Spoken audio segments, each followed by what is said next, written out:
She was born under a sky that felt like a prop, a wide and indifferent blue that somehow made everything look cinematic even before she learned to move like a film heroine. Tauberbischofsheim was small enough that a child's footsteps could mark the map of a life. On August 17, 1968, a girl named Anja arrived into a town of modest rows and the quiet hum of afternoons. She would one day slice through stadium air with the bright arc of a foil. But first she was a child who learned how to wait, how to watch, how to sharpen attention until it shimmered. Her hometown held a secret, an old fencing club with the scent of metal and chalk, where the world seemed to reduce itself to the distance between two blades and the pause before decision. It was there the image of motion and stillness first braided itself into her life, where she learned that victory is born not from noise but from the patient rehearsal of discipline. Imagine her at 7, small hands touching cool steel, eyes bright and puzzled as a coach adjusted her mask. The gym smelled like polished wood and the faint, stubborn tang of perspiration. Laughter clinked against the padded walls. The coach's voice was not particularly kind, the best ones never are, but it was precise, like a metronome that teaches you how to breathe. Feet, he said. Wait, eyes. A cue of commands that later would run like a soundtrack behind every anxious moment she met. She learned to stand like a line on a horizon, unbroken, calm, waiting. In the mirror of that gym she found something she didn't yet have a word for, a taste for the exactitude of a moment when everything hinged on the smallest movement. The foil became a pen, she learned to write with it. There is a scene that becomes the first memory of greatness, not in the history books but in the mind. A teenage Anja, hair tied back, cheeks flushed from exertion, stepping onto a strip that seemed to extend into forever. The crowd was a distant thrum. She remembers the scrape of shoes on the piste, the air tasting faintly metallic, sharp as a promise. The first touch felt impossibly bright, as if the world allowed itself to concentrate into that single, decisive sound. Each victory then was a note in a song she was still composing. Yet the true music, the one that made people stand and press forward to see, came later, when she learned to make pressure work like poetry. She rose quickly, not because the world noticed but because the thing inside her refused to be ordinary. The early wins were a proof of inevitability, of skill and stubbornness braided together. She won not only because she had talent but because she loved the ritual of training, the repetitive acts that most people call drudgery but she called faith. She trained until the movement was no longer a learned thing but an extension of thought. She moved before she knew she had moved. There is grace in that kind of unconsciousness, a frightening intimacy between mind and muscle. That intimacy would take her to the most luminous stage, the Olympic arena. The records bear the cold clarity of dates and medals, a girl from Tauberbischofsheim who became an Olympic champion. But behind that sterile line is a life of forged edges, setbacks, births, choices no one applauded, and the quiet decisions that make champions human. The story we will follow is not merely a list of triumphs. It is the late-night training sessions when rain smeared down the window and she, exhausted, kept her mask on and moved footwork into a kind of prayer. It is the phone calls in the dawn after losses, when the words were small and enormous. It is the small domestic rituals, a cup of coffee sipped slowly between tournaments, the way she packed and repacked medals into a drawer and then closed it, as if to say, it's not the end. We will step into the pulse of competition and into the moments of silence that make greatness human. We will listen to the imagined whispers in the ear of a young athlete who chose, again and again, to leap. We will stand in the stadium and feel the hum of the crowd that grew louder with every calculated lunge. Her medals will flash like constellations in the story, but they are stars around which real life moves. Family, motherhood, the choice to follow a partner to foreign soil, the surrender of singular identity to the shared life of marriage. We will watch as she balances the ache of ambition with the soft, complicated truth of a human heart. This is a story about blades and balance, about how excellence demands both a fierce edge and the ability to forgive oneself for being mortal. If you want only numbers, the archives will satisfy you. If you want to understand what the numbers meant, the trembling hands under the robe in the quiet after victory, the laughter that leaks out when someone says, "You'll never beat her," and she smiles and proves them wrong, then stay close. We begin with the scrape of shoes on the piste and follow the long, luminous arc of a life that learned how to win, how to lose, and how to live between those two fierce boundaries. She remembers Seoul not as a headline but as a sensory loop, A series of images replaying like a film reel in the memory. The stadium lights were brighter than anything she'd known, bigger even than the smallness of the town that raised her. The noise was not merely sound, it was a pressure that became part of the air she inhaled. She remembers the moment before the final bout, the split second where the world reduced to the length of a single breath. The opponent's eyes were riveted, the foil flashed, and Anja's body did what it had rehearsed for years. Each time her blade found the mark, it was not only precision, but the conclusion of thousands of small, invisible actions, the hours of footwork, the counting of breaths, the ache in her calves that said, "Keep going." When the final touch landed and time collapsed, she felt a strange disassociation, elation laced with an emptiness, as if a long climb had ended, and the view was more astonishing than she had imagined, and yet she wanted, already, another mountain. The gold medal around her neck weighed more than metal. It was a translation of all the early mornings and quiet obediences into a public truth. That weight lived in photographs and in the silence after interviews, in the small satisfaction of a task completed.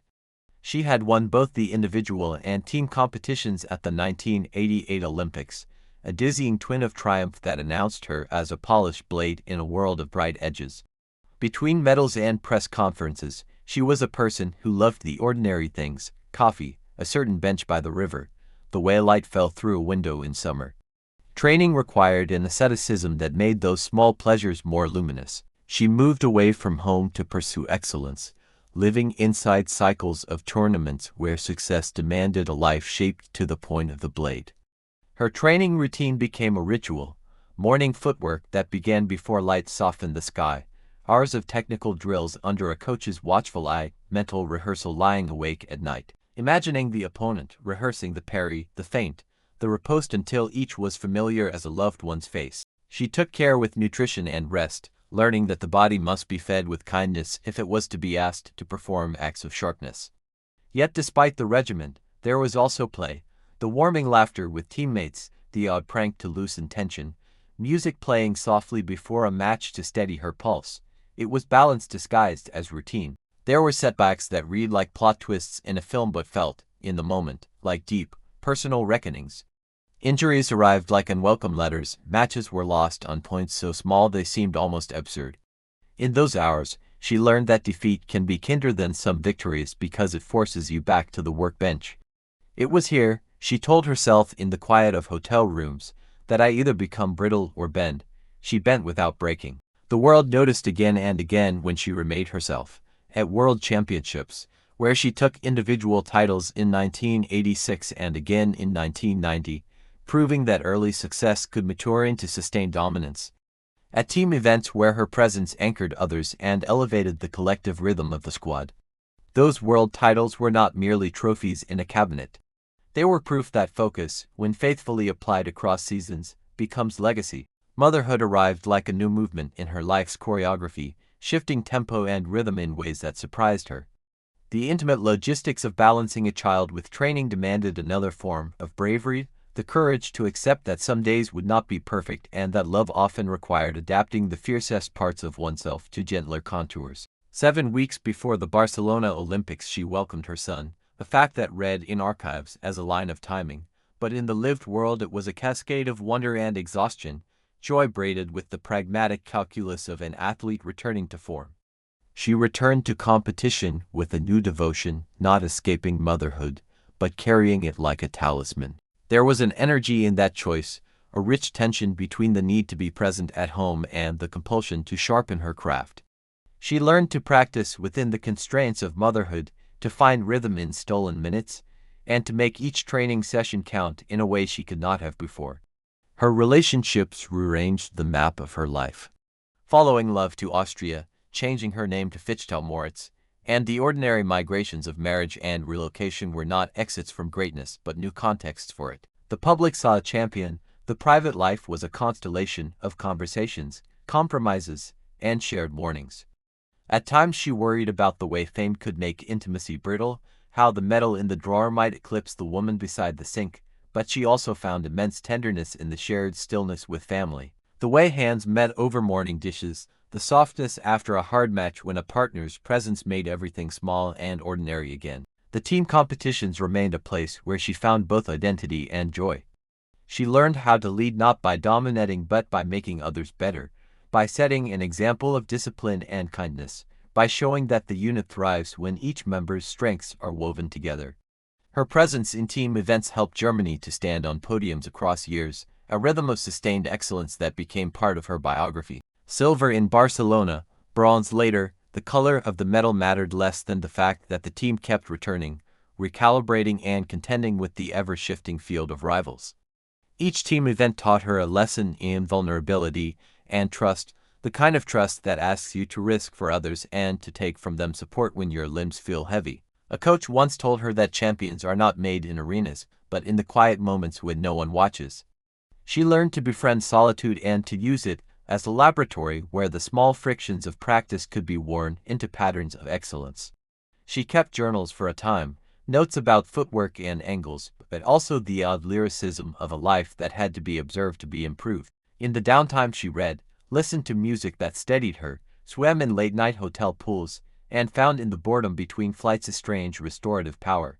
She loved the mechanical intimacy of sharpening blades, the precise ritual of elbowing the foil into shape, the ritual that made everything smaller and therefore more manageable.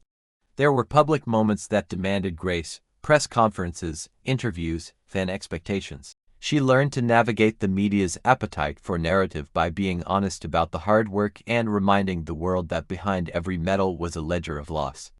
There were critics and moments of doubt, but she met them the only way she knew, by returning to the practice strip and letting performance be the answer.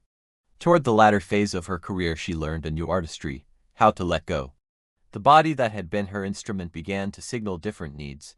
Recovery became an act of listening rather than ignoring. She still loved the shimmer of competition but came to cherish the quieter roles, mentor, mother, friend, that asked different muscles to be exercised.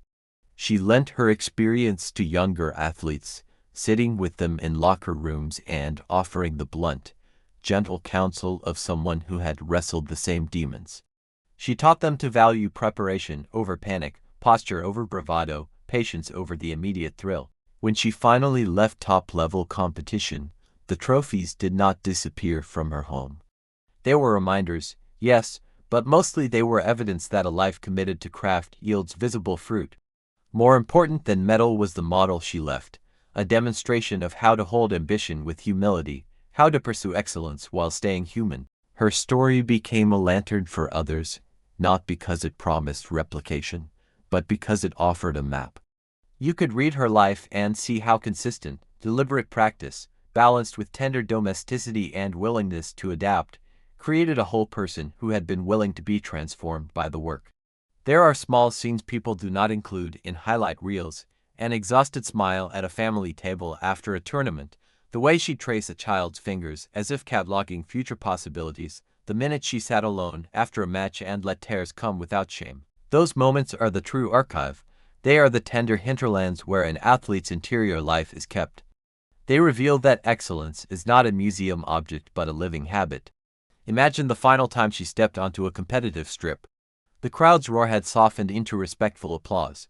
She moved with a calm that belonged to someone who had learned the contours of a life. She gave a performance that was both farewell and benediction, precise, graceful, willing to leave space for youth.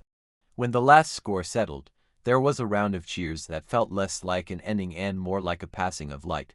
So close your eyes and picture Anja in that moment, the mask removed, hair damp, a small laugh as a teammate lifts her off the ground in a spontaneous embrace. The camera catches a look that says everything she had learned, about fear, about risk, about the strange alchemy of turning daily repetition into gold. Behind the medals there was a woman who had learned to balance the fierce demands of sport with the quiet commitments of life, and in that balance she found a form of peace. This channel, Behind the Medal, tells stories not to gild athletes in myth but to show the humanity that lives inside every triumph. Anja's story is a testament to the fact that greatness is not a gift bestowed but a habit cultivated. If you take anything from her life, let it be this: excellence asks a price, but its true return is the fullness of character forged in paying it. If the story moved you, like, share, and subscribe so more people can hear the quiet, steady courage that lives behind medals. Join us as we keep telling the stories that remind us what it means to strive, and to keep our feet, always, on the piste.